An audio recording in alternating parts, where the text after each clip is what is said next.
Months of negotiations, American lawmakers have failed to make a breakthrough in last-ditch talks. Sequester is happening, meaning automatic cuts will slash Washington's military and domestic spending by $85 billion this year. The country is running a huge deficit. Washington keeps spending and borrowing, but fails to balance the budget. And economists say that could have serious long-term effects on global economy.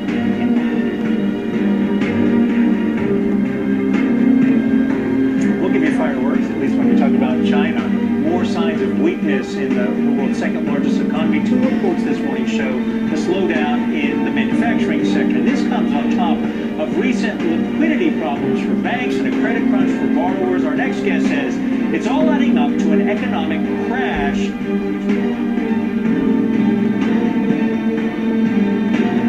This bill does not control costs. This bill does not reduce deficits. Instead, this bill adds a new health care entitlement at a time when we have no idea how to pay for the entitlements we already have. The bill has 10 years of tax increases, about $500 billion, with 10 years of Medicare cuts, about $500 billion, to pay for 6 years of spending. We all want to fix this, but we don't think that this is the answer to the solution, and all of the analysis we get proves that point.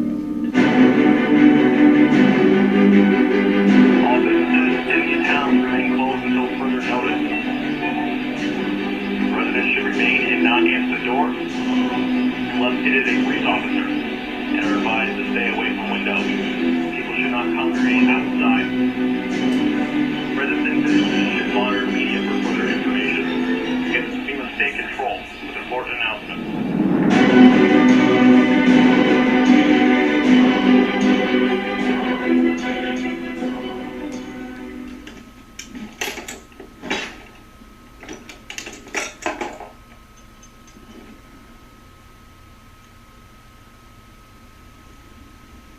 Welcome to Elite Emergency Data. I am your host, Lindsey Williams. I would like to say a special thank you to the local firearms shop, which has allowed us to DVD this presentation in their facilities today, and we appreciate it very much. I promised that when my elite friend gave me information about the coming collapse, that I would let you know. I'm quite sure that most of you obtained this DVD because you would like to know when that collapse is going to take place. I have a question for you. Which collapse? That may sound surprising to you because most people, the only thing they think about is the Federal Reserve note, money, what's going to happen to the banks, when will the banks close. There are numerous other pending collapse that are going to affect your life as much or more than the closing of the American banks. Now, I will answer your question because I'm quite sure that you want to know when that which is of most interest to most people is going to take place. All right, I will answer your question first, and then after I do, answer the question about what I think most people think is most important. Then I will get down to the facts of what really is most important. I was just in touch with my elite friend a matter of days ago. Keep in mind that for 37 years they have never told me anything that it did not happen exactly like they said it. All of these things are planned behind closed doors. They know exactly what's going to happen, and it doesn't always happen the way that the media tells you or that the average person in the world today thinks it is going to happen.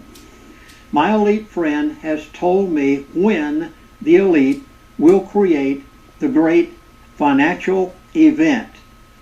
May I say crash? Possibly that would be the word that most people would use for it. My elite friend has given me a time frame. Now please notice my wording carefully because I did not say date. My elite friend has given me a time frame. Even they themselves do not know the exact date as to which this is going to happen yet. Please, after you have heard what my elite friend has told me. Please do not turn off this DVD just because you have a time when the next great collapse is going to take place. You must have an explanation. Otherwise, you'll completely misinterpret what the elite are saying. I have to be very careful whenever I'm listening to what they have to say, because oftentimes I have to ask what's the background to information in order to be able to interpret just exactly what they're saying. Now, I think you will watch this over and over again. You probably will back this DVD up and get this definition that I'm about to give you. And this is the first time this has ever been given. I have never given this on a radio show. I've told it nowhere. I wanted to make this DVD and have it recorded before I ever state it in public anywhere. In fact, I have not even told a number of talk show hosts who have contacted me within the past few days and have wanted to know what my elite friend told me, and I have refused to tell them. You are the first one getting this. Here it is. You ready? Here is exactly when it will happen. The collapse will take place after the Affordable Health Care Bill is fully implemented. Now, please, let's look at this carefully. This Affordable Health Care Bill is very, very important to the elite, much more so than the average person is even giving any thought to. For the past 2 years, I have been a lone voice. Many of you recognize this. I have said things completely contrary to what the newsletters are saying, to what the commentators are saying, to what the national news media is saying, and especially of what the patriot community is saying. You remember that 2 years ago, one of my talk show hosts, very prominent talk show hosts, called me and said, "Chaplain, when is the collapse going to take place? Will you please go and ask your elite friend?" I did. And he kind of laughed and he said, "Chaplain, the collapse is not going to take place in the next 3 months." Well, I came back on the talk show. After all, the talk show hosts have been saying, "Oh, it's going to take place on this date. It's going to happen in October. October surprise." Then they came around to January. "Oh, it's going to happen January the 1st. This has been going on for 2 solid years. That the major newsletter writers, the people who are writing the books, the talk show hosts, and I would go back to them and I would say, it's not going to happen yet. Folks, do you realize, if you heard me on a talk show 2 years ago, that exactly what my elite friend told me has happened exactly as he said it is going to happen for 2 years' time, with all the forecast and doom and gloom that has been issued out there? The collapse has not taken place yet. For 2 years' time, let me say again, I have been a lone voice, and sometimes it's not easy to be a lone voice. And I would go back to my elite friend and I would say, when is it going to happen? Well, I've done that now. And the first time that I have gotten a true definition that I could give to you is right now. Why the elite are not ready yet? Now please try to understand this. Not yet. Here again, I'm a lone voice. Everywhere they're saying it's going to happen in 3 months, going to happen in 6 months. The elite have not created enough debt yet. Put it simply and plain, I don't know any other way to say it. Gradually, they are making slaves out of you and me and everybody in this world. And they're doing it so slowly that you're missing it. And you're not taking any action. And you're bowing down to what they said. Over 4 years ago, you will remember that my elite friend said something. Now, those of you, again, who have listened to radio shows or you've gone to lindseywilliams.net, you've heard this said. A little over 4 years ago, I was on the phone with my elite friend who now has died and has passed away, His name was Mr. Fromm. And I remember on that conversation, I didn't have the slightest idea what I was hearing. He said to me, he said, "Chaplain, there's something going to be presented before Congress before long, and it's going to be a health care bill." And I said, "Yeah, I've gotten wind of it a little bit. What's it all about?" He said, "Chaplain, this is not a health care bill." I'll never forget his statement. I had not the slightest idea at that time of the ramifications of what this man was saying. He knew. He'd already read the bill. He knew behind closed doors everything that was in that bill.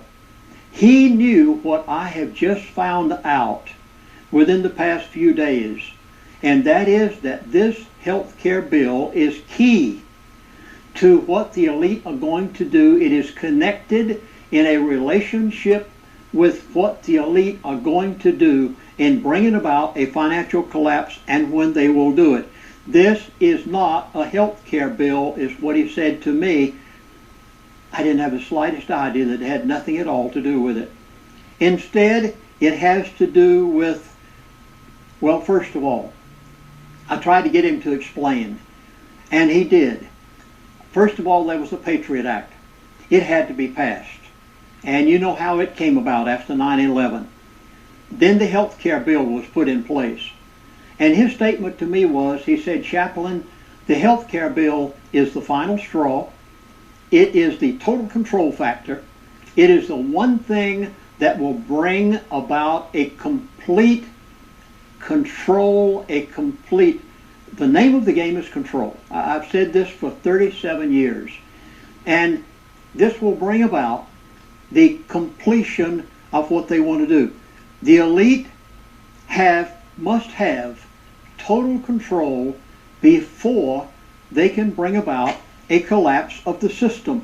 Now, let's examine this affordable health care bill for a moment or two, because you can't imagine the importance of this. And when my elite friend said, "Chaplain, the collapse will take place," let me repeat it once again because I don't want to have to go into it anymore in the course of this presentation. And he said to me, he said, "Chaplain, the collapse will take place after," do you catch this word? "After the Affordable Health Care Bill has been implemented is when it will take place." Now, let's examine this Affordable Health Care Bill for a moment or two. When is it going to be implemented?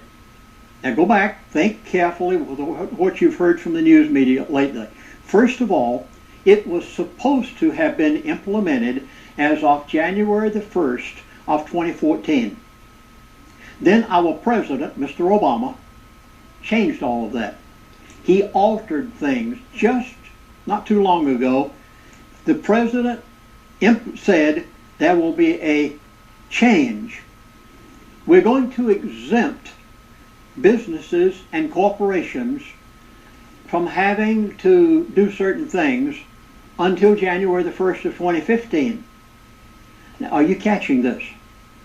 I have told you that the elite have not put in place enough debt yet. They want more Detroits. Are you catching this? They want more failure. They want more big companies to fail. And as a result, Mr. Obama said, we're not going to fully implement this until January the 1st, not 2014, 2015. Now, notice the importance of this. The elite are not ready for a collapse. The financial collapse will not take place on January the 1st of 2014. Please, I hope you're not going to quote me incorrectly. This is the reason I asked you to listen to the rest of this DVD, because unless you hear it all, you won't understand. If you just take my one statement as to what my elite friend told me, which is going to determine whether your family survives or not. And later on in the course of this DVD, I will tell you things that you positively must do before January the 1st of 2014, not 2015, but before January the 1st of 2014. And if you don't, your family will suffer tremendously, and you will not survive this crash. I know you've said now the implementation of this goes all the way up to 2014. The financial collapse will not take place on January the 1st, 2014. They want more debt. There positively must be a failure of pension funds. They must have more Detroits. They've got to have a Chicago. They want more people on welfare. They want you totally dependent on them before they bring the collapse about. They want you so dependent that you can't do one thing about it when they actually decide to close the banks, bring about a collapse of the American dollar, and collapse the system altogether worldwide. And they will do it altogether worldwide at one time. They are not ready yet. But you positively must take certain precautions and preparations before January the 1st of 2014, or your family will be in trouble. Meet Uncle Sam. He has a lot of bills to pay. Almost $4 trillion worth every year. Uncle Sam's income is a little over $2 trillion per year. To make up the difference, the deficit, he does what most Americans do. He borrows money. When Uncle Sam takes out a loan, he calls it a bond. Bonds can be held by banks, investors, or even foreign governments. Uncle Sam has to promise to pay interest on these bonds, just as you do on any loan you take out. Ever think about paying your mortgage with your credit card? That's exactly what Uncle Sam does. He takes out new loans, new bonds, so that he can make payments on the old ones. All those loans, and especially all that interest, adds up. Right now, Uncle Sam owes about $14 trillion. To put that in perspective, $14 trillion is about the same as the national GDP, the total value of all the goods and services produced by the American economy in an entire year. It's such a huge amount of money that Uncle Sam is starting to run out of people to borrow from, and he's having trouble just paying the interest on his loans. The obvious solution would be to either cut spending or increase taxes. But if he cuts spending, the people that he's spending money on would complain that they don't have money to spend, and that he was hurting the economy. If he tried to raise taxes enough to close this gap, not only would people definitely have less money to spend, he'd probably have riots on his hands. So Uncle Sam chooses the easy way to make money. Just make it. He calls up the Federal Reserve, which is our central bank, and, like magic, dollars are created and deposited in banks all around America. The problem is that the more of something there is, the less it's worth. Same goes for the US dollar. The more dollars there are, the less each one will buy. That's why commodities like gasoline, food, and gold become more expensive when Uncle Sam does his money-making magic. The commodities aren't really worth more. Your money is just worth less. That's called inflation. Remember the foreign governments that lent money to Uncle Sam? When they lent money to the American government, something interesting happened. It made the U.S. look richer, and their countries look poorer. When a country looks poor compared to America, $1 of our money buys a lot of their money. So they can pay their workers only a few pennies a day. With such low labor costs, they can sell their products in America for lower prices than any American manufacturer can. The easiest way for American companies to compete is to move their factories overseas and pay their workers a few pennies a day too. This contributes to a recession. Americans lose their jobs, stop paying taxes, and start collecting government benefits like Medicaid and unemployment. This means that Uncle Sam has even less income and even more expenses. At the same time, the people who still have jobs are desperate to keep them, so they tend to do more work, but not to get paid anymore. When your dollars are worth less, and you're not earning more of them, that's called stagflation. And this is why Uncle Sam is in a catch-22. He can't raise taxes or cut spending without making the recession worse. And he can't have the Federal Reserve create more money without making inflation worse. For now, he can keep borrowing money, But since he can't even pay the interest on the loans he already has, it just makes his inevitable bankruptcy even worse. Whether it's in 2 months or 2 years, the day will come when Uncle Sam can no longer pay his bills. When that happens, the banks, investors, and foreign governments who are counting on that money won't be able to pay their bills. You see, just like Uncle Sam, governments, banks, and corporations don't actually have much money. Mostly, all they have is debt to each other. If one link in the debt chain stops paying, defaults, the whole thing falls apart. If investors can't pay their bills, corporations won't be able to pay their employees. If banks can't pay their bills, you won't be able to take out a loan, use a credit card, or even withdraw your savings. If foreign governments can't pay their bills, their own banks and corporations will have the same problems. That's called a global economic collapse. It's never happened before, so nobody really knows how bad it will be, how long it will last, or even how we'll eventually get out of it. The house of cards has already been built. There's no painless way to dismantle it now. All we can do is to educate each other about what's actually going on, and to prepare for what may be very extraordinary circumstances. A reduction in the stock market of a few hundred points or maybe even 1,000 points is not a collapse. When gold prices drop $300 to $500, maybe even $6 to $7, that is not a collapse. A drop of all of these things cannot be classified as a collapse. What is a collapse as the elite think about it? When the banks close, when you lose your money, when the dollar collapses, this is a collapse.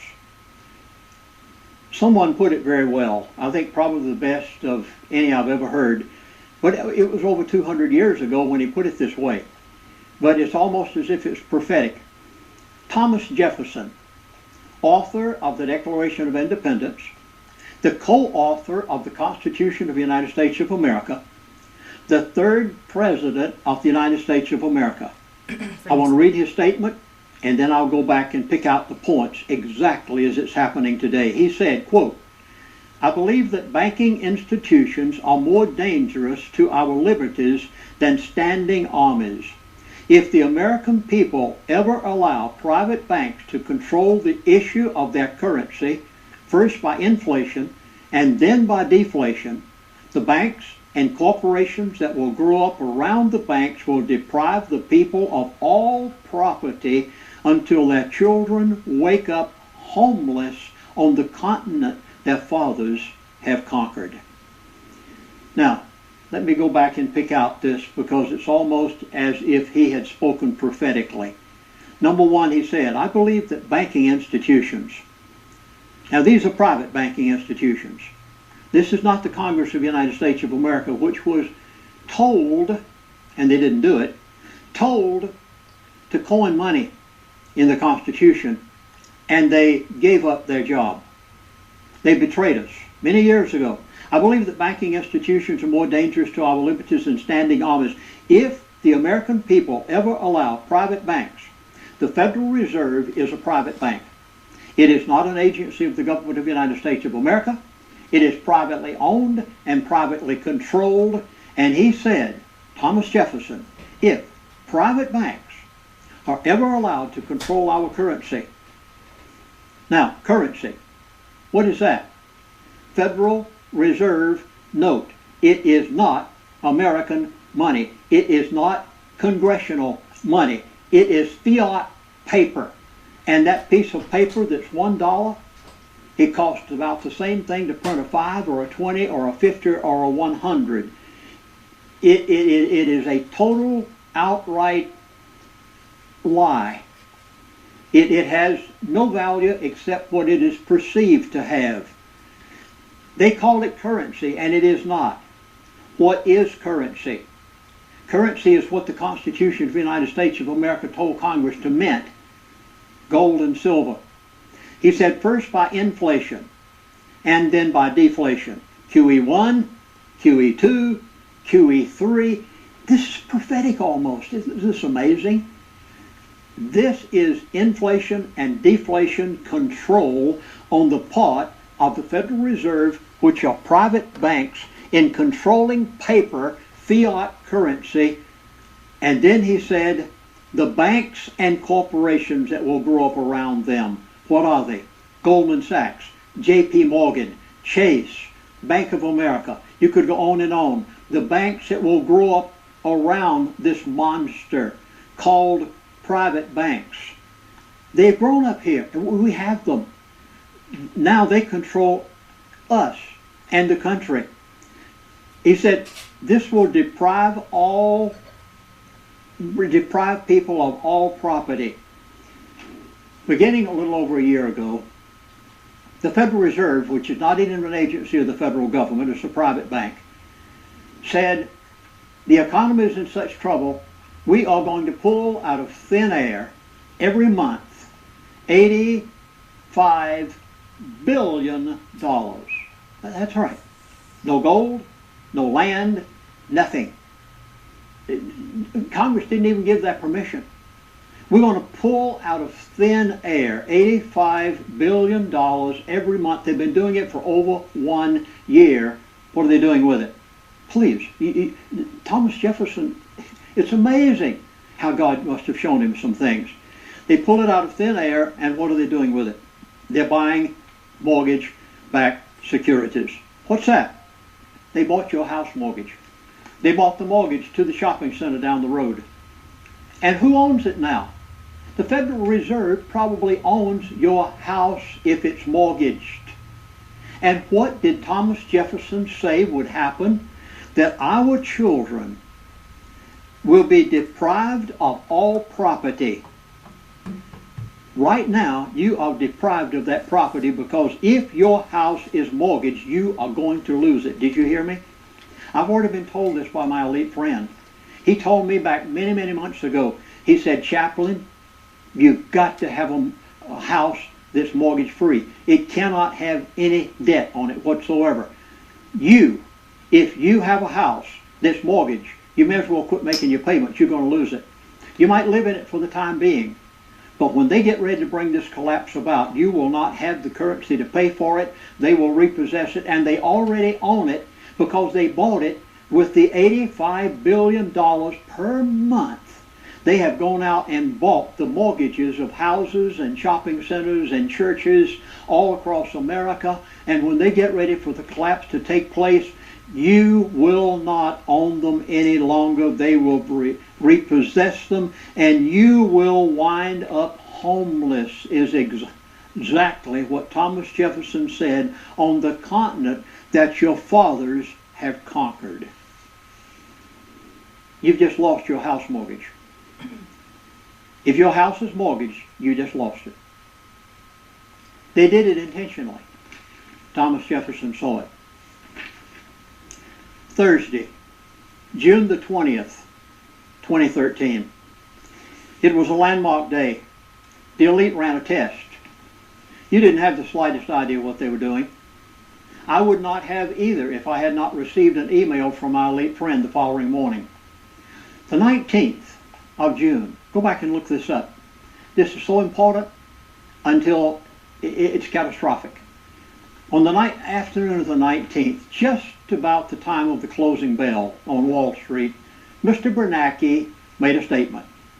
He said there is a possibility that we are going to withdraw a little bit on that $85 billion that we're pulling out of thin air with no backing. He didn't say all that, of course. Of that $85 billion, we might quit a little bit of that QE that we've talked about. It was not a slip of the tongue. It was done intentionally. The elite were sitting in their ivory palaces watching like a hawk to see exactly what would happen, and it happened exactly like they wanted it to happen. I woke up the next morning and I had an email, and the email told me what they were doing. You were used as a guinea pig on the 19th and the 20th and the 21st and the 22nd of June of 2013 to see a test to find out how the elite can collapse every currency in the world all at one time when they get ready to do it, and they ran a test on you. Are you catching this? I received the email and I immediately picked up the phone and I said, what in the world is going on? Are you ready? It happened. And what Bernanke merely indicated he might do this. No slip of the tongue. He said he might. What happened? The markets went crazy. The next morning, the stock market dropped. That's not an indicator of anything. The indicator was interest. They wanted to know what interest rates would do just at a suggestion of Mr. Bernanke, and they did. I want to describe what this is so you can understand it. There is what is called a 7-day repo rate, a benchmark rate of funding between banks that goes on every day. It's perfectly normal. Billions of dollars change hands worldwide every night while you're sleeping, and that rate remains fairly steady at about 3.3%. Now, I have warned you in the past that my elite friend told me over a year and a half ago that there was a sign, the final sign before the collapse of every currency in the world would be a rise in interest rates when Mr. Bernanke would announce that the interest rates would rise. And he has told me in the past, he said, Chaplain, whenever that happens, any paper that you have not gotten out of, you've lost it. It's gone. You don't have time to get it. This is exactly what the elite wanted to find out. In this test, this guinea pig that they made out of you on that day, and the banks, when nobody knew what they were doing, they watched that 3.3% between banks, and it went to, oh my goodness, it went to 8.26% by the middle of the next day. By the next night, it had gone to 12.33% in China, and China had the largest bank in the country, and this is so important, China, because I'm going to bring it out later in my presentation. The ICBC Bank in China had a benchmark 7-day repo rate funding between banks that went up in China of 12.33%, and across America the rate went up, and it literally stopped the interbank funding for about 48 hours. And if the elite had allowed this to continue, every currency in the world and every bank in the world would have collapsed by Monday morning. My phone started ringing. They said, Chaplain, what is going on? The banks are going to collapse. There'll be closures on Monday morning. Those who knew, those who have listened to what my elite friend had told me, those who knew that the interest rate is so vitally important, and that Bernanke had made this statement, and my phone was ringing, and they said, what's going to happen? What's going to happen? Well, I'd already talked with my elite friend, and on the phone he said, Chaplain, everything will be all right by Monday morning. He said, this is only a test. We wanted to see what would happen. And they did. They found out that all they've got to do is have the Federal Reserve Chairman to say a certain thing, and that rate begins to climb. And when it begins to climb to the place that they want it, and to keep it there, within 24 hours time, they can collapse every currency and close every bank in the world by a Monday morning, and they can do it in a 24-hour period. They've already run the test, and they know exactly what they can do, and they know how they can do it. Why? 1 week later, I began looking at the statistics. Are you ready? These are going to be startling. 1 week later, because of the test, which only lasted 4 days, and then they straightened it out by Monday morning because they weren't ready for the collapse yet. Folks, I'm trying to tell you, the elite are not ready for the collapse yet. They are going to let it happen. And you've got to get ready. But they're not. Okay, what happened? 1 week later, I looked at the statistics. You ready? The global derivative, or you've heard me say that derivatives, are what they're going to use to collapse the currencies of the world. They'll do it by raising interest rates. Just for that 3 to 4 day period, I want to show you what happened just because of a test. The global derivative market suffered within 7 days, a staggering $300 trillion in losses. Now, I didn't say million. I didn't say billion. You heard me correctly. The derivative market in the world today is estimated at 1 quadrillion. Do you realize that $300 trillion? Now, you say, wait a minute. We've only got a $17 trillion national debt. That is a drop in the bucket. Within 3 days' time, the global derivative market suffered a staggering $300 trillion in losses. Now, if they had allowed that to continue, by Monday morning, the whole world's financial system would have collapsed. Let me tell you what else it cost. It cost you, the taxpayer. The Federal Reserve lost $151 billion in bond values because of those interest rates going up for only 3 days' time. Look, this is staggering. This is so startling, it's almost unbelievable. This is exactly the test. And gold, of course, dropped. Oh my goodness. You know what happened to gold? Gold dropped to $1,200. But every bit of this was a test to see what would happen. Now, there was one who came out and told the story. You'll find this probably on my website, or you'll see it on this DVD. His name is Hugo Salinas Price. He is a Mexican billionaire. I want to read you what he said, because he undoubtedly is in touch with one of the elite, as I am. And he knows what's going to happen. Nobody's told it yet, to my knowledge, except him. But somehow, I guess, his conscience bothered him. I want to read you. I think we're going to see a series of bankruptcies. I think the rise in interest rates, now that was the test. Back in June of 2013, he said, I think that the rise, he knows it, he doesn't think it. I think that the rise in interest rates is the fatal sign which is going to ignite a derivative crisis. You notice the chain of events? The Federal Reserve Chairman makes a statement. Interest rates spike. The stock market goes down drastically. In turn, the derivative market goes into a frenzy. 1 quadrillion. And every bank, every super wealthy person in the world is involved in the derivative market. This is going to bring down the derivative system and the financial system. They are over $1 quadrillion of derivatives, and most of them are related to interest rates. People, this is so important. The spiking of interest rates in the United States may set that off. What is going to happen in the world is eventually we're going to come to a moment where there are going to be massive bankruptcies around the globe. What is going to be left after the dust settles is gold. Oh, please, people, you've got to get this. One of the things I'm going to mention later in the course of this presentation is by January the 1st of 2014, you must get your hands on every piece of gold you can get on. Gold prices have already started back up. They've hit their bottom.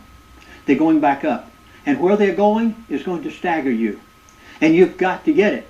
What did this man, this Hugo Salinas Price, Mexican billionaire, what did he say is the only thing that you will be able to use to survive after the dust settles? Let me read it to you again. He says, it is going to be left after the dust settles is gold. And some people are going to have it, and some people are not.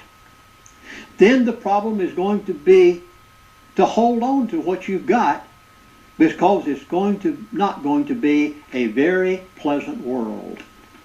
Hold on to it. You better have found a deep hole by that time, and nobody knows it's there.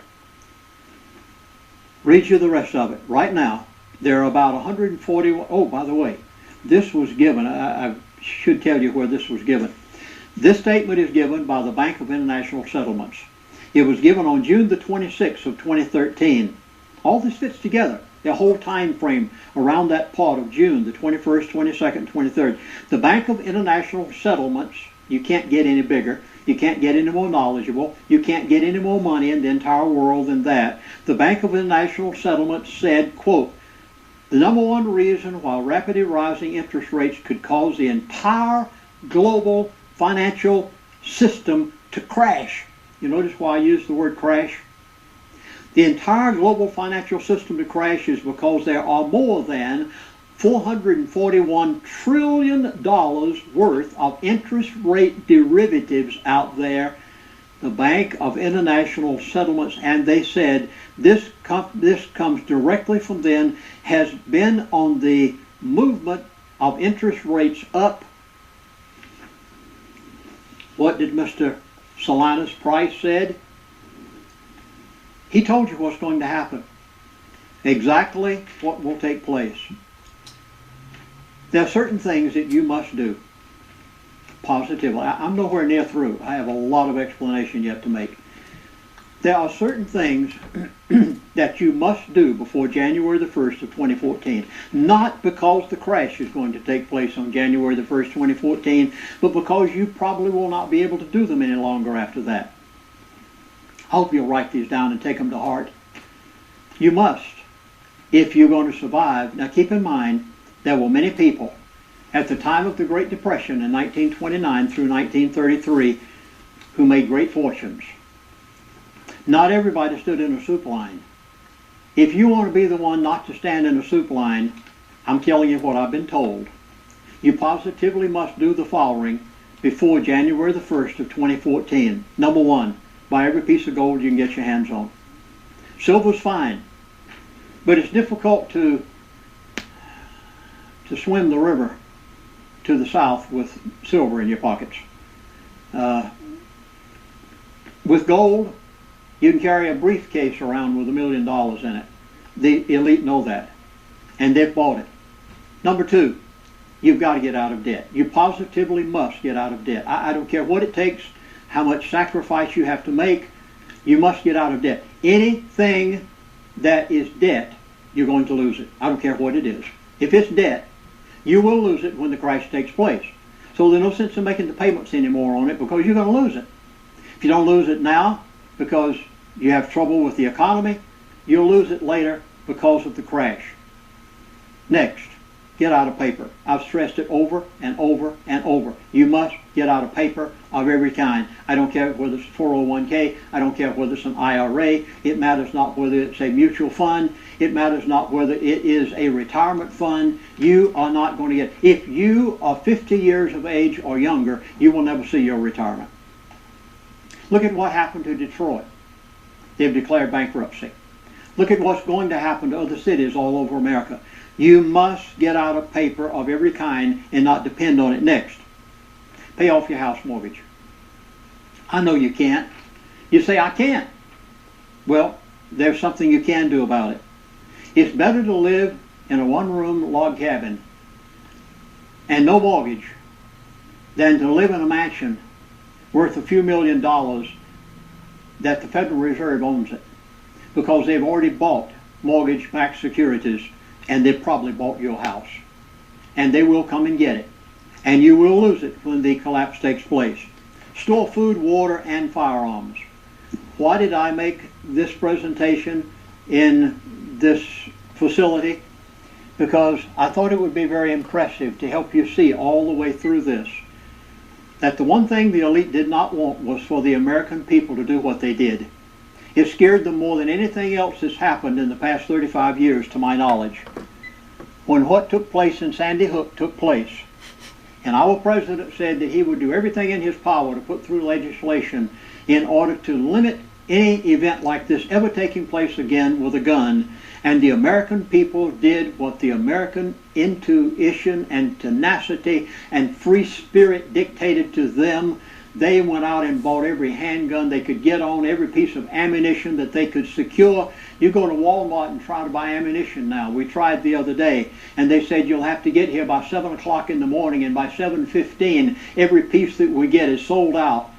And they're standing in line halfway across the store just to be able to get a little pittance of what they can get, of 22 shells or whatever it may be. The American people gave a message to the elite, and it scared the daylights out of them. You've got to have food, water, and firearms in your house. Now the next one is going to require a little definition. Please, catch this. Get ready for the greatest buying opportunity of your lifetime. I mean, this is exciting. This is exactly what Mr. Solanus Price of Mexico said. He said, those who have made preparation in advance, when the dust settles, you can buy anything you want to buy for pennies on the dollar.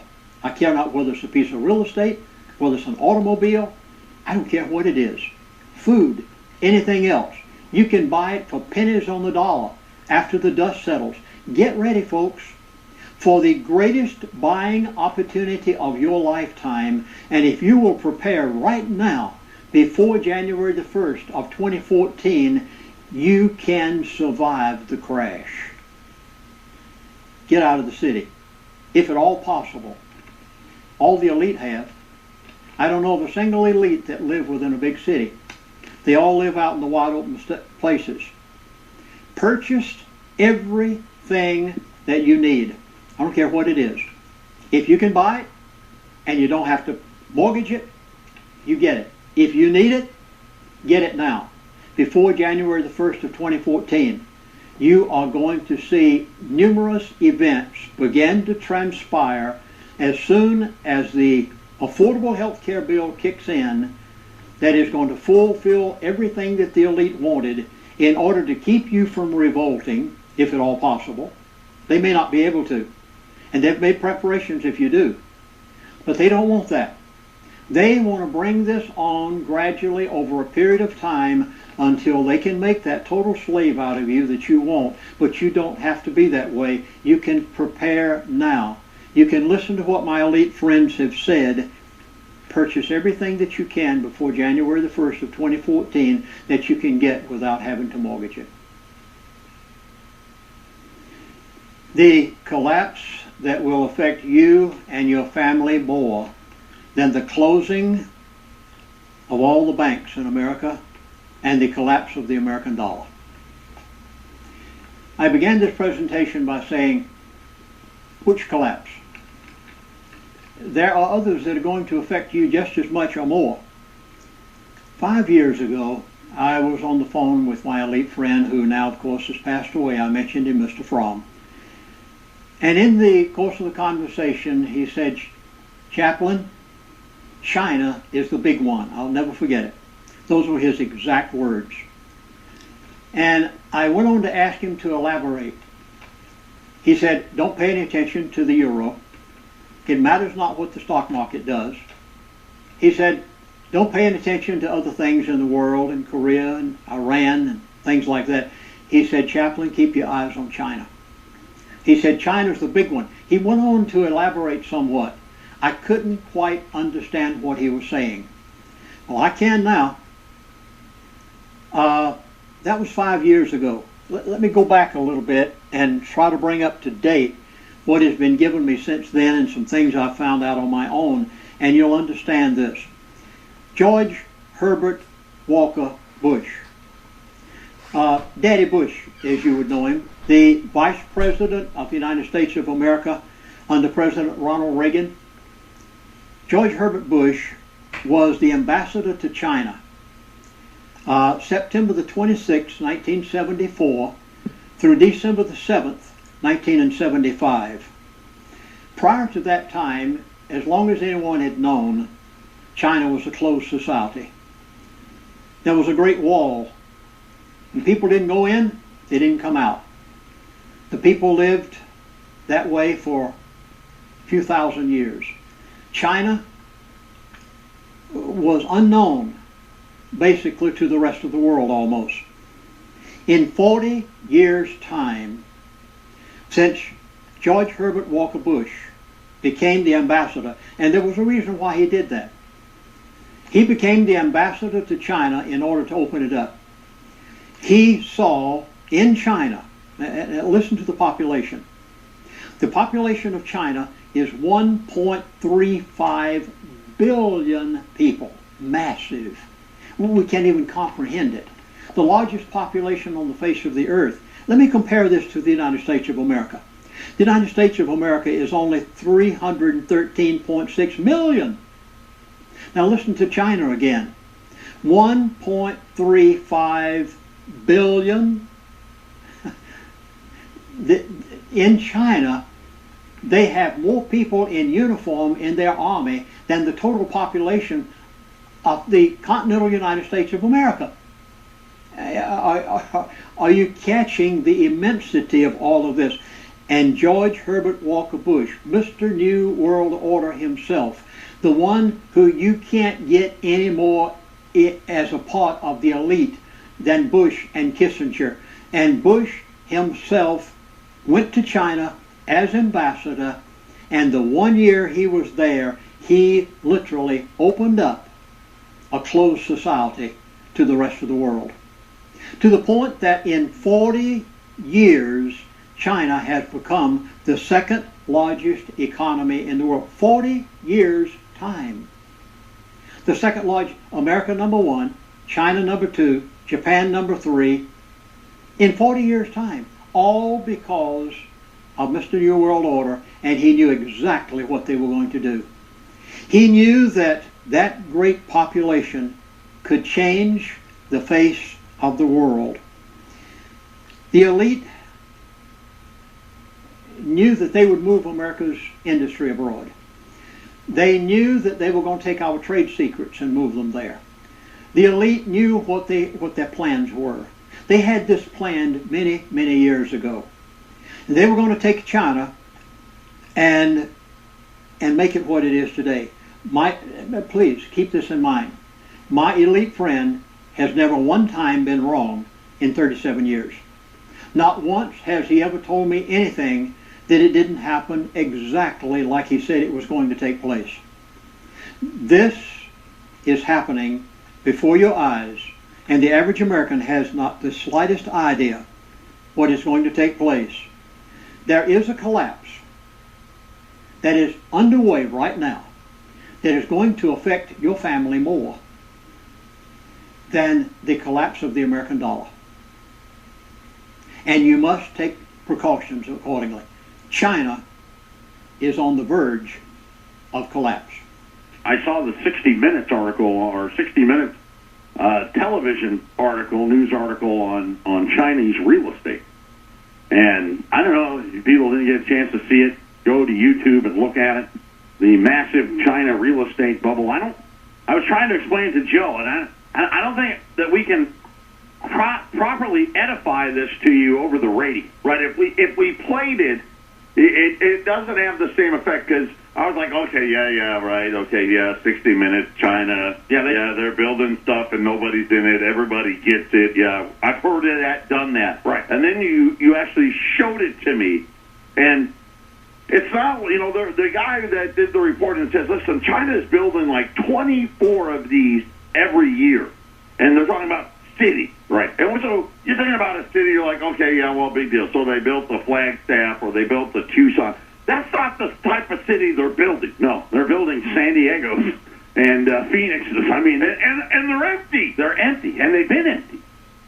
So this is Zhengzhou, and we are on the major highway, or the major road, and it's rush hour, and it's almost empty. Gilliam Tulloch is a Hong Kong-based financial analyst who was one of the first to draw attention to the housing bubble in China. He's showing us around the new eastern district of Zhengzhou, in one of the most populated provinces in China. Not that you'd know it. We found what they call a ghost city of new towers with no residents, desolate condos, and vacant subdivisions, uninhabited for miles and miles and miles and miles of empty apartments.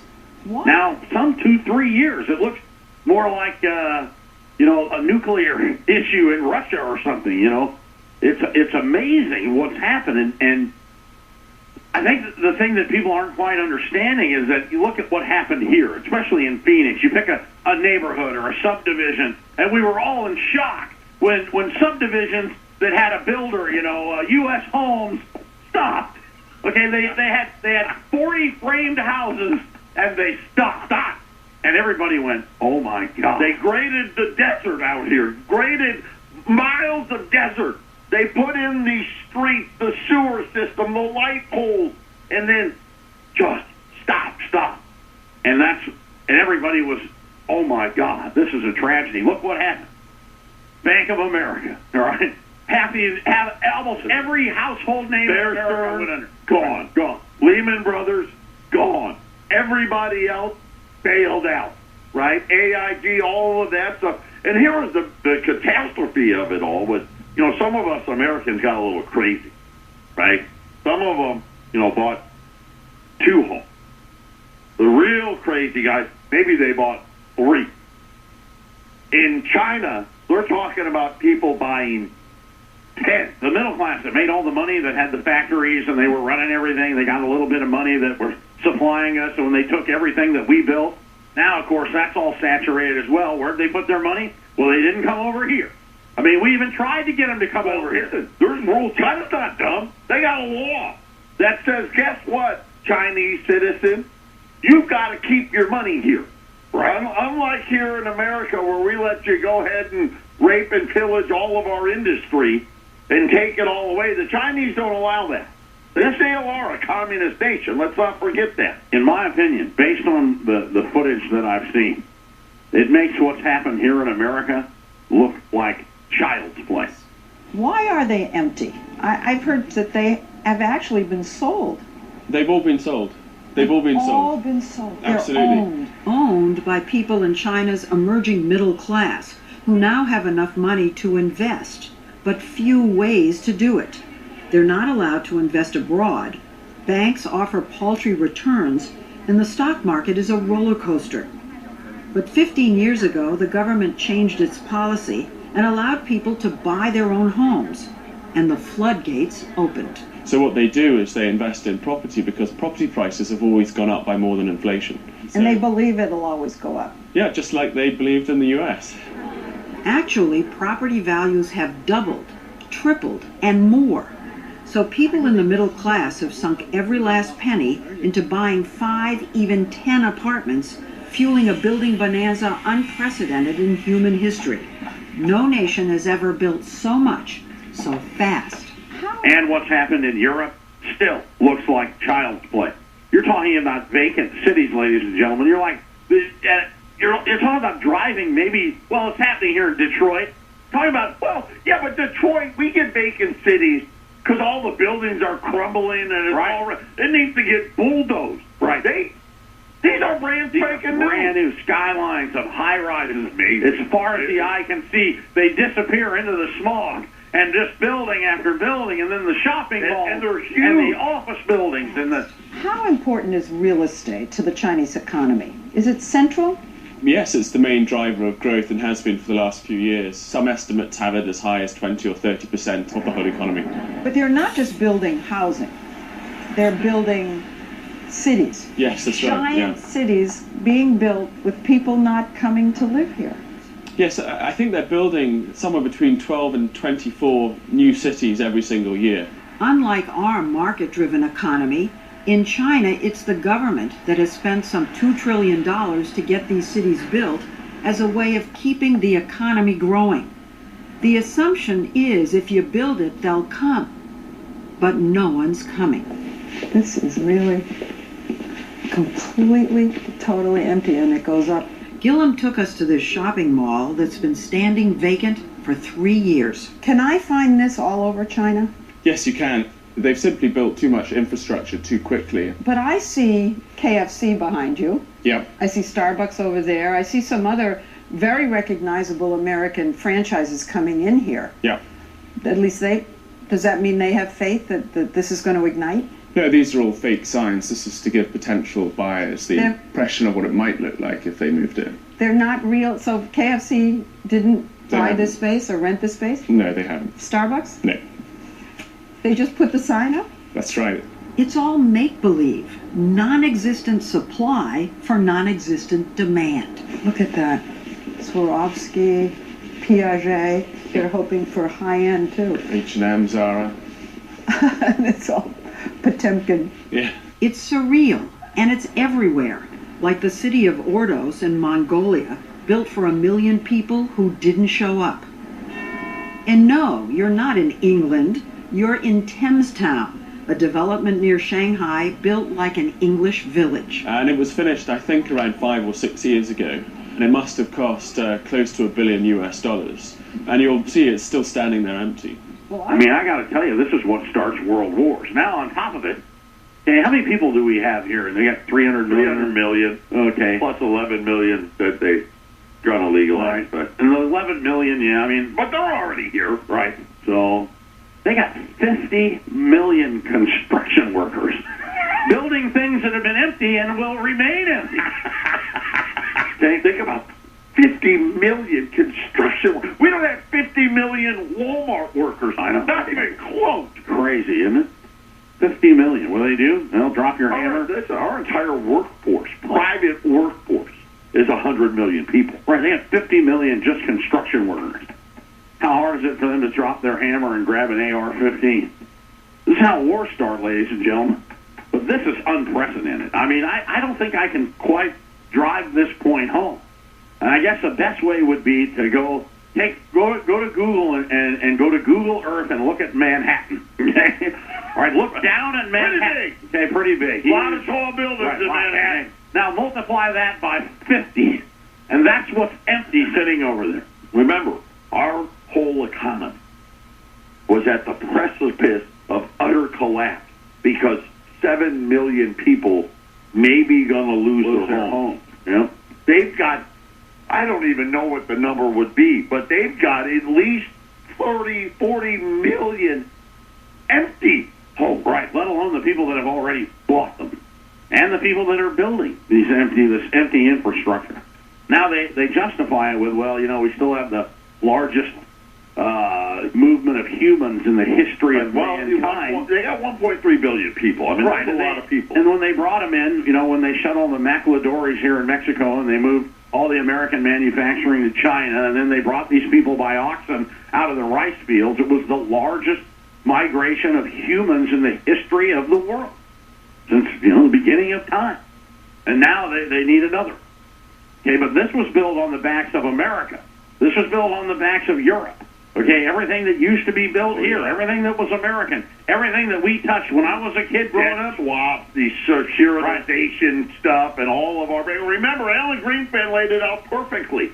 Yes, they did take all these jobs that Americans didn't want. We don't want those jobs. But we have given them our financial system.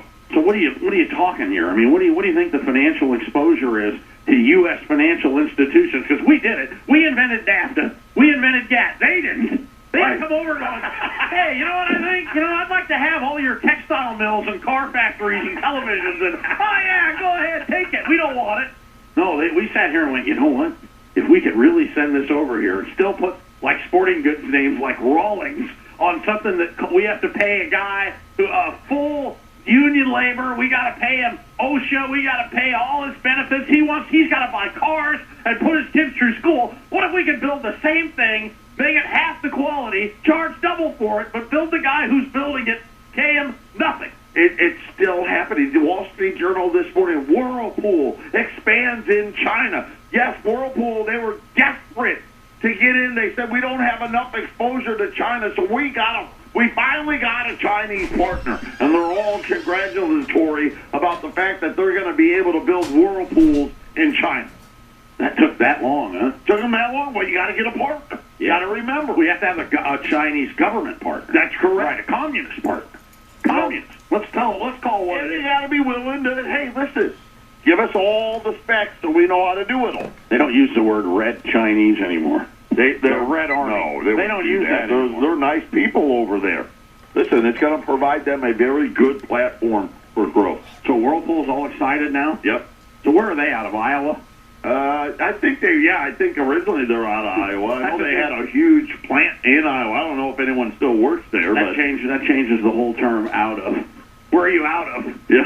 I'm out of Iowa. I'm now in Shanghai. Well, we talked about it yesterday. Let's face it, all of these companies are trying to legally, if they can, somehow get their technical headquarters to be in some other country so they can avoid paying Right, not taxes. paying any income taxes. So the only thing left here is debt and denial. Well, like this, how much of that? You asked a great question. How big is the debt number for a building? What they've done in China? How big is it? I don't. 100 trillion? It's got to be whatever. I mean, it's got to be a huge number. Whatever it was here, multiply it by.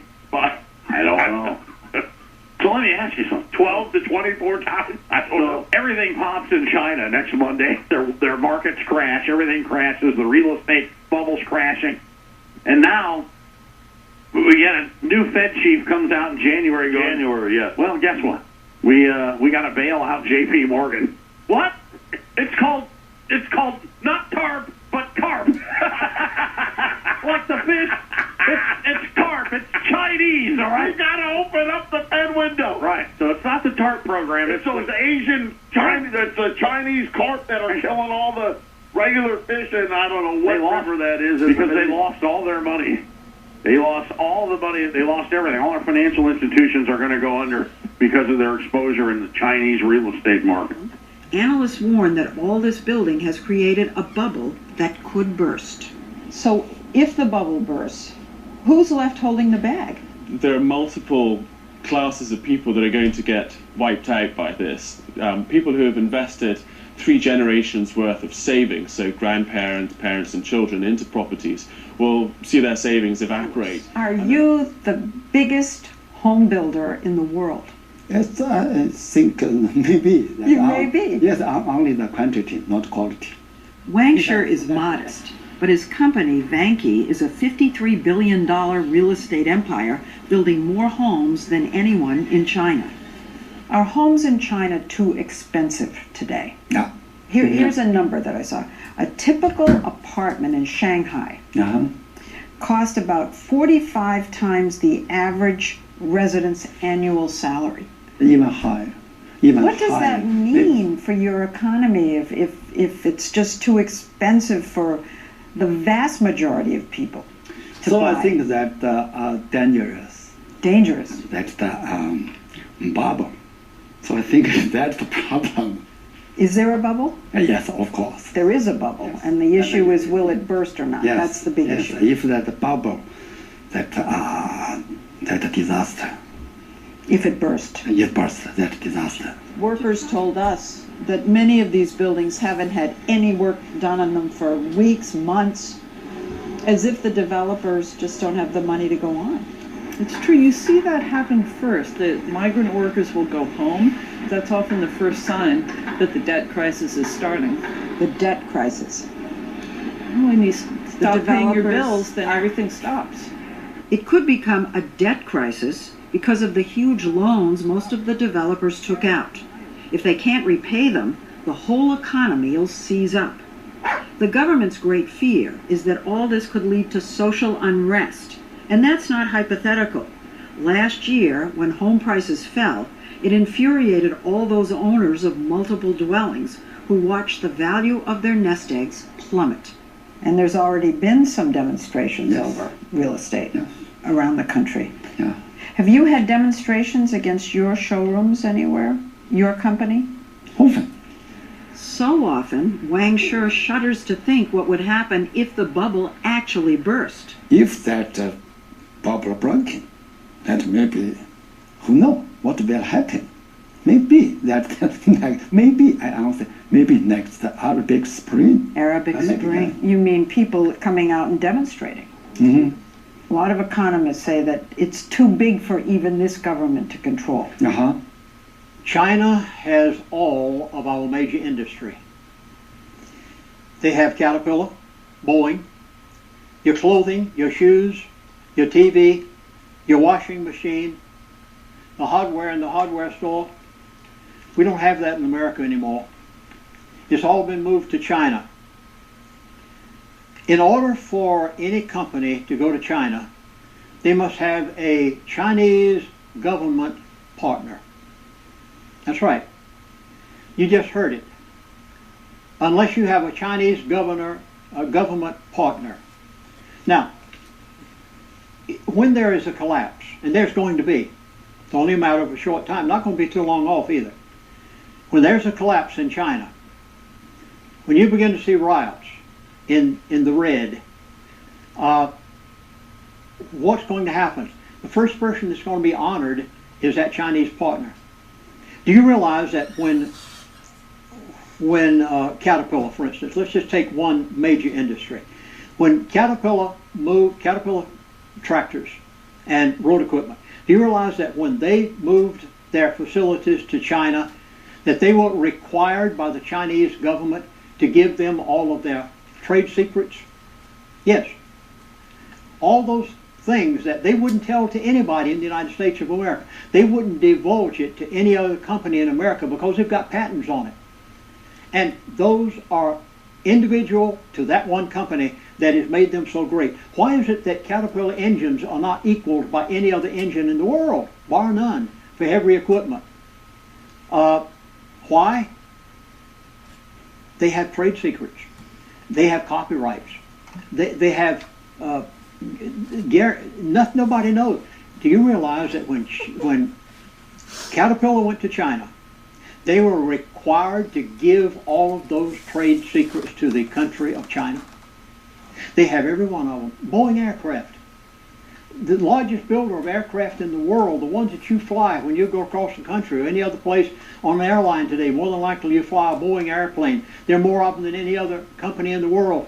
Do you realize that when Boeing went to China and chose a Chinese government partner, a communist, a red, a person that doesn't believe like we believe in America, they're not free enterprise capitalists.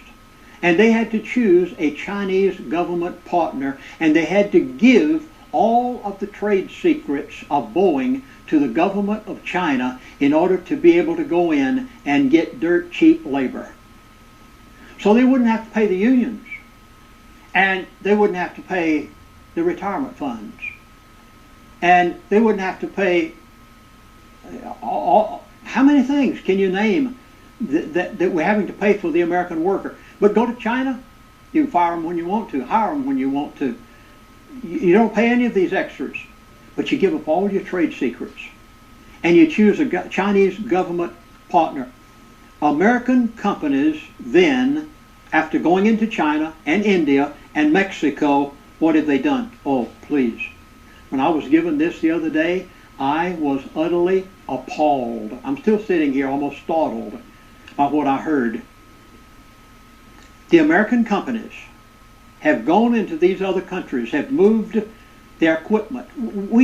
If we had to build the tanks, the war machines necessary for a war today, we could not do it. We do not have the dyes in this country. We do not have the equipment in this country. We do not have Detroit in this country. We could not fight a World War II today.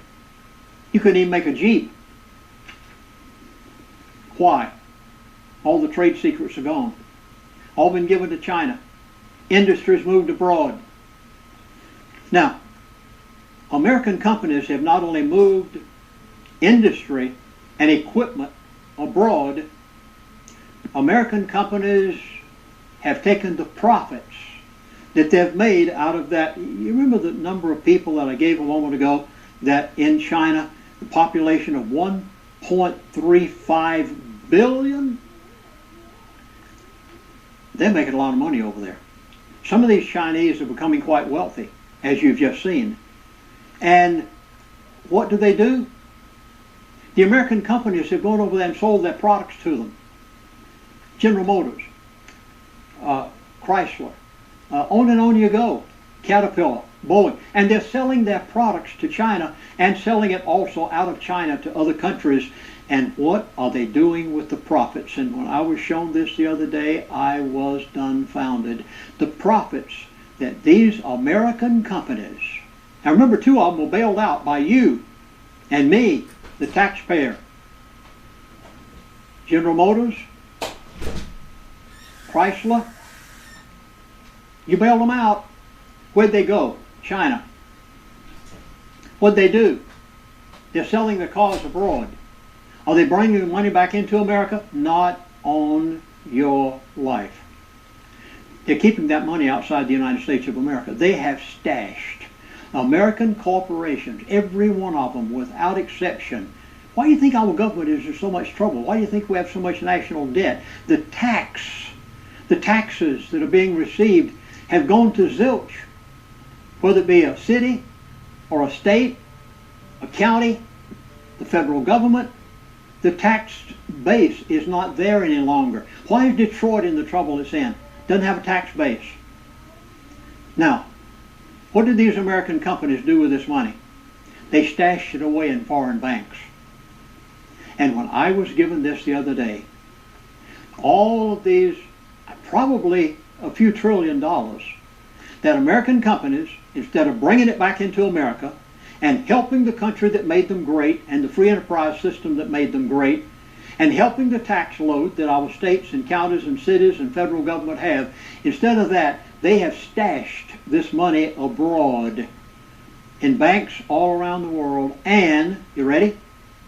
When the collapse takes place, when the Federal Reserve chairman, whoever it may be at that time, makes a statement that interest rates are going to rise, the interest rate derivatives collapse over 400 trillion. The derivative market collapses. Within 24 hours time, what they did as a test over 3 days will bring every currency on the face of this earth to its knees in 24 hours time. If it's paper, it's worthless. What's going to happen to all of these profits that these American companies have stashed abroad? Are you catching this? What did Mr. Salina Price, I've got to go back to this. Bear with me just for a moment or two. You've got to go back to what this Mexican said. This man knew so much. I am utterly amazed at what he stated. And his statement was, if I can find my notes here right quick because you've got to get this. Mr. Salinas Price said, we are going to have corporations, major corporations, that are going to go bankrupt. Now do you know why? They were greedy. They moved abroad. Oh, don't you rejoice yet, because you're going to suffer too. When Caterpillar can't produce anymore in China, when Boeing can't produce in China, when your clothes and your shoes and your washing machines, because of a China collapse, you're the one are going to suffer if you haven't made preparations ahead of time. And Mr. Price said that there's coming a time that these corporations are going to go into bankruptcy. They are, mark my words. They've stashed the money abroad, greedy, wouldn't bring it back and help America. Congress betrayed us. You ought to kick out every one of them. Any congressman that has been there 2 terms or more, vote them out. They've betrayed you. They know this. And you've got to get them out of there. And Mr. Price said, this Mexican billionaire, all of these corporations are going to go into bankruptcy. Why? They've stashed the money abroad. When it fails, they're going to lose it. You are going to see major corporations in bankruptcy. China will collapse. American companies' profits, bankrupt. Now, who is it that financed all of that? Now keep in mind who went there and opened all this up. George Herbert W. Bush, Walker Bush. 30 years plus. He opened up China. Who was it that made China? China didn't have any money. Who made China? Who financed all those buildings? Who took all this industry abroad?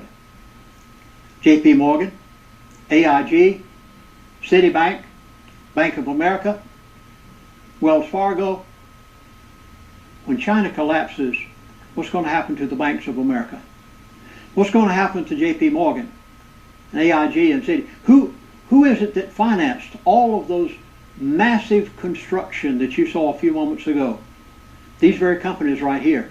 China didn't have anything. They were behind the wall. They were a closed society.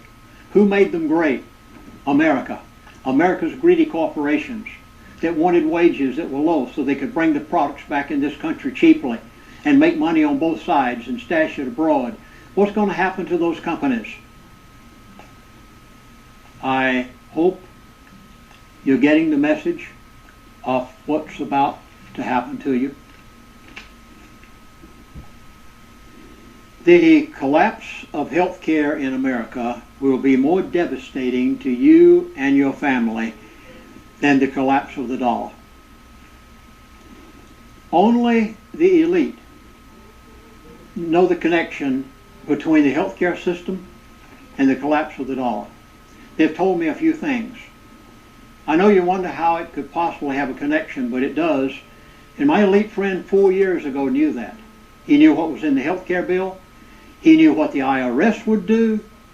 Are you catching this? He knew exactly what the mandatory healthcare would do. He knew what euthanasia was all about. He knew who would be given and who would be denied health care. And he knew what reaction they would get out of the American people when it happened. And he said to me, he said, Chaplain, it's not a health care bill at all.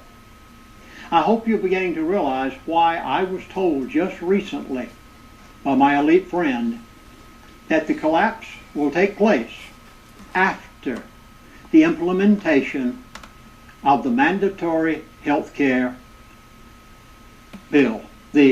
What would they call it?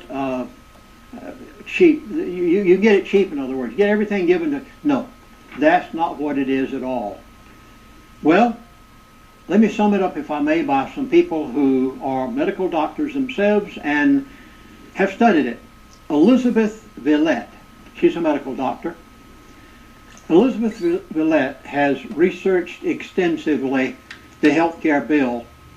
And I want to read you a few statements that she just wrote recently as to what's going to happen to you beginning January the 1st of 2014. Number one, an increase in waiting time for appointments and a decrease in the number of types of specialists available.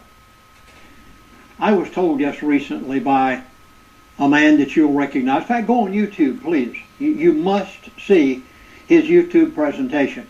His name is Dr. David Janda. Dr. Janda is probably one of the most prominent and outspoken physicians in America in relation to health care. He was so prominent that he was asked to speak before Congress and give his opinion of what health care is all about. And he tells the story. As of January the 1st of 2014, 40% of the healthcare professionals in America will have left the profession. The older doctors are retiring. They're saying, we will not do this. We cannot jeopardize our patients by following the guidelines of the drug companies. And the government is under their dictates. The younger men aren't going into the profession because they know they can't make a living under affordable health care. Many of those in between are just saying, we're going into another profession. 40%, it's estimated, of the healthcare professionals of America will have left the profession by January the 1st. Nurses, doctors, can you imagine going to the emergency room? What did Dr. Villette say? She said, an increase of waiting time, yeah, try to get anything out of the emergency room. Decrease in the number of types of specialists available. They won't be there. Even the foreigners, there's so many doctors in America. If you've gone to a doctor recently, you know that many of them are foreigners. Sometimes you can understand what they're saying. Sometimes you have to wonder. They're going to go back to their countries. They make more money back home than they can here in America, where they've become doctors. Now, listen again to what the Dr. Villette says. She said, longer waits for medical care. Again, fewer options for specialists. No. You won't be able to get the health care you're getting now. You won't have the specialists you got out there. Let me read you another one. Increasing number of Americans will be forced into second-class medical care. Now, I must keep going. You cannot imagine the disaster that you're facing January the 1st of 2014. Rationing of medical care. You heard me correctly. You won't get what you're getting now in the hospital. It'll be rationed to those that they want to have it. That sound like something that someone else did in the past who was a dictator? Yeah. Listen to this one. This one you'll also find Dr. Janda talking about. And I beg you to go on YouTube and look at Dr. David Janda, J-A-N-D-A. He says, if you are denied treatment, now they have a right to deny treatment to anybody they want to under affordable health care. If they don't want you to have it, you don't get it. You can be dying. If they don't want you to have care, you won't get it. That's right. You might want to read the health care bill as Dr. Villette has. And she says, if you are denied treatment, you have no appeal to the IPAC board's decision. That's right. You know how many agencies are being set up for the purpose of implementing health care? We have the greatest health care system in the world. Why go mess with it? You are simply out of luck, possibly out of life, Dr. Villette says. You're talking about euthanasia. I was told this numbers of years ago. Okay, are you ready for the last one? Beginning in 2014, if you participate in government health insurance, your health records will be sent to a centralized federal database with or without your consent. Now I'd like to give you the conclusion of Dr. Villette, very prominent doctor since 1985, and Dr. Villette gives this as her final conclusion. I would suggest that it is wise to consider proactively planning for medical treatment outside the United States of America. Did you catch that? If you want medical aid and it's denied of you, you'll have no choice but to cross the border. You will not get it in the United States of America. It will not be available unless they want you to have it. And if you're one of those on their blacklist, you're in trouble. You and your family both. They will give you what they want you to have. Dr. Villette advises that in advance of January the 1st of 2014 that you make plans for treatment, if you ever need it, outside the United States of America. I'm going to suggest to you in a few minutes where you should go. And if you haven't made those preparations, you may die. Well, let's look at one of the other sides of this, and I'm going to read this from the Wall Street Journal.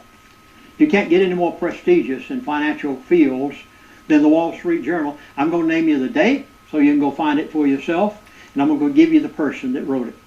His name is Jeff Smith. He's one of the writers of the Wall Street Journal, and he wrote this article on June the 12th of 2013. He says that he went to investigate for himself as to what it's going to cost you for health care after January the 1st of 2014. So he went to the authorities, and he found out that if he obtained a policy right now that would cover his family right now, before January the 1st of 2014, that policy cost him to cover he and his family $842 per month to give him the type health care coverage under the present health care system that he felt that he and his family would need. Then, he said, after January the 1st of 2014, what will that identical same health care cost? That's right. After January the 1st of 2014, that identical same health care, identical same coverage will cost you $2,320 per month. That identical same coverage. 276% increase after January the 1st of 2014. What will you be opting for? Poor medical care. Why? is all part of the elite's program in order to be able to accomplish what they want in bringing the system under their total control, and eventually a collapse of the dollar, a collapse of the medical system. And I hope by now that you have read between the lines. I've oftentimes been asked the question, Chaplain Williams, do the elite control Russia, China, India, Japan, Europe? My answer is always emphatically, they control it just as much as they do America. How can they control China? You just saw it a moment ago. They already have set everything in motion for the same control that they will have over America and Europe and India and Japan and Russia. They want total control of the whole world. It's called New World Order. It was described in the Bible a long time ago that it would happen someday. And you're seeing all of this take place right now, literally before your eyes. I'd like to suggest something. I want to ask you to do this in advance, please. For the sake of the love that you have for your wife and your children and yourself. We all care about ourselves. I want you right now, please. I'll have our editor put it up on the screen a little later, but right now, I would like you to jot down something for me. It's called the International BioCare Hospital and Health Center in Tijuana, Mexico. I've been there 3 times. I've researched it for myself. I know whereof I speak. When you need health care, and you will, after January the 1st of 2014, you will have to go outside the United States of America if you want health care when it becomes major.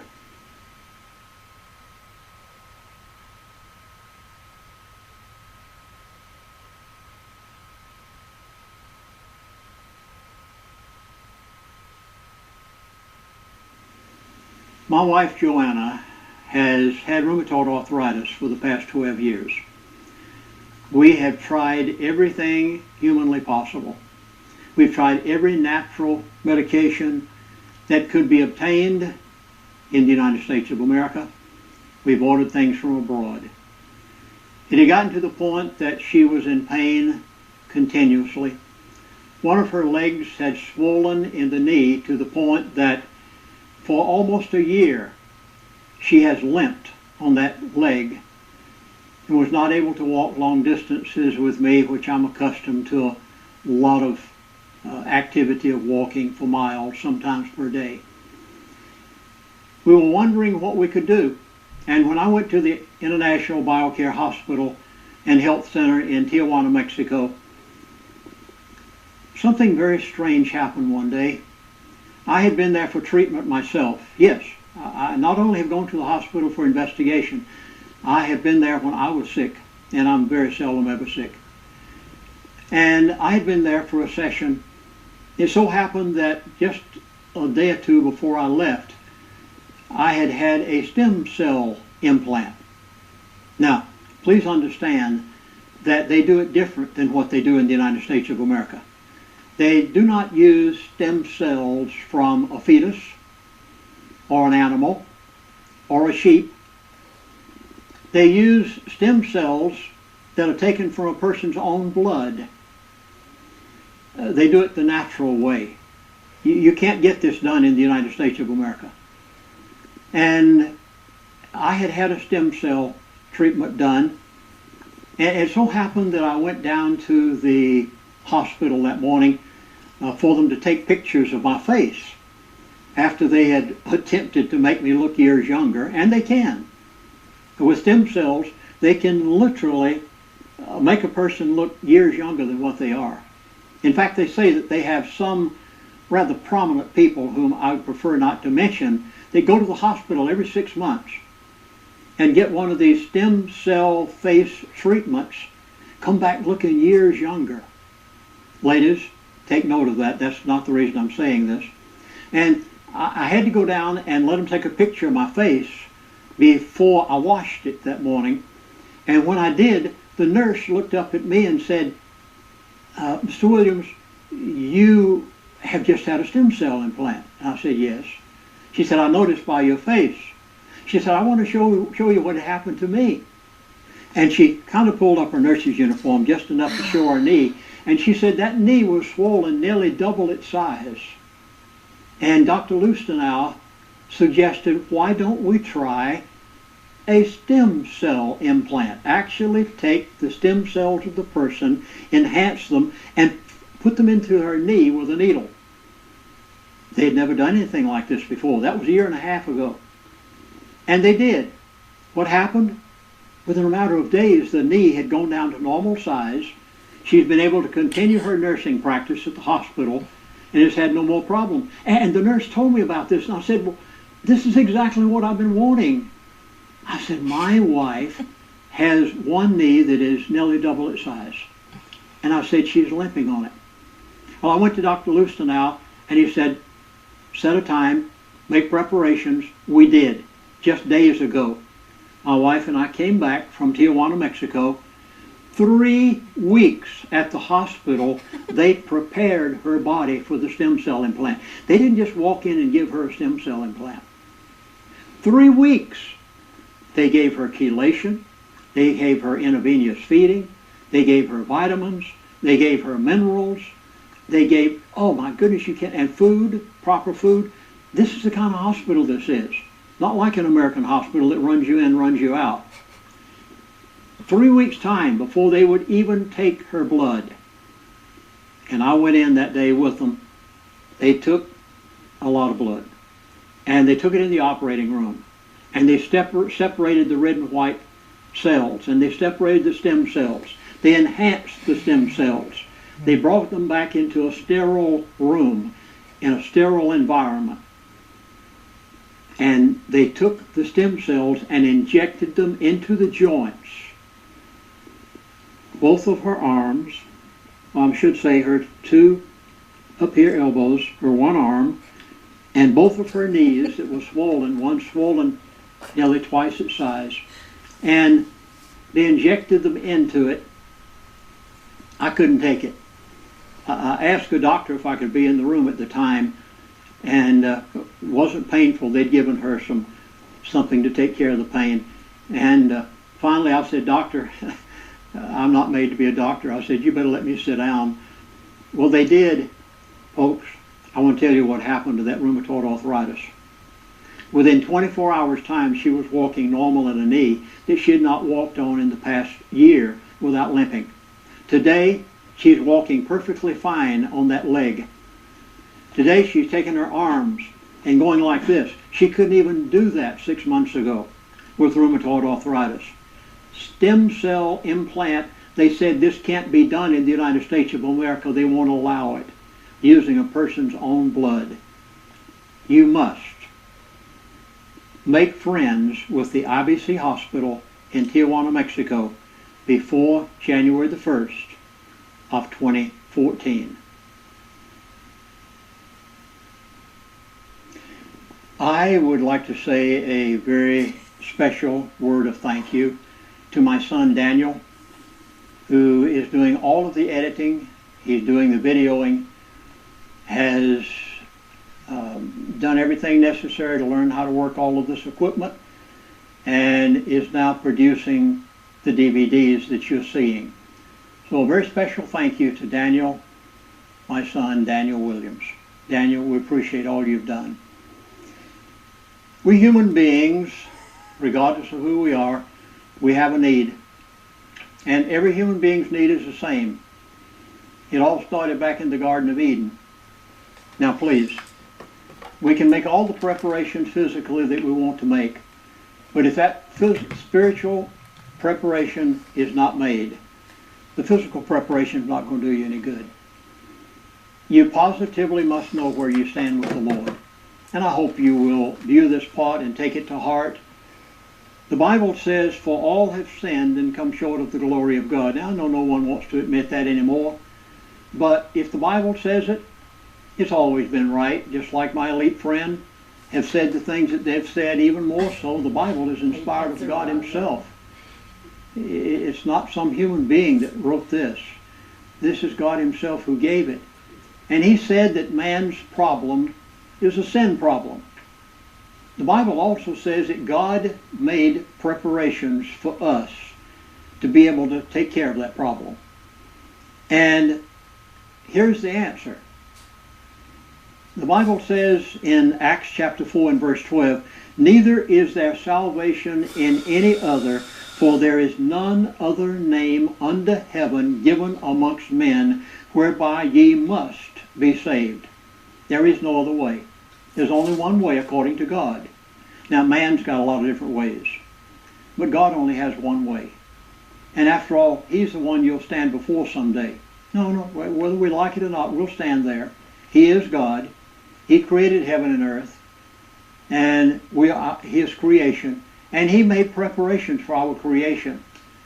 How did he do it? God sent his son one day.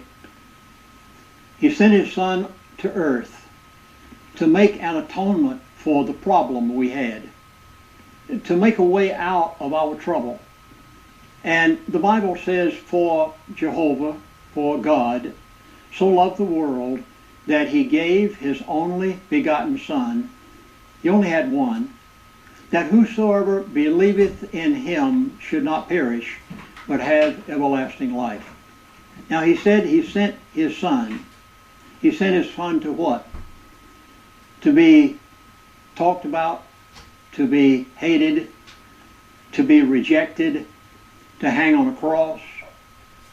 But 3 days and 3 nights later, he proved that the sacrifice he had made had been accepted by his Father, because he rose from the dead. And he came back to prove who he was. No one else has ever done that.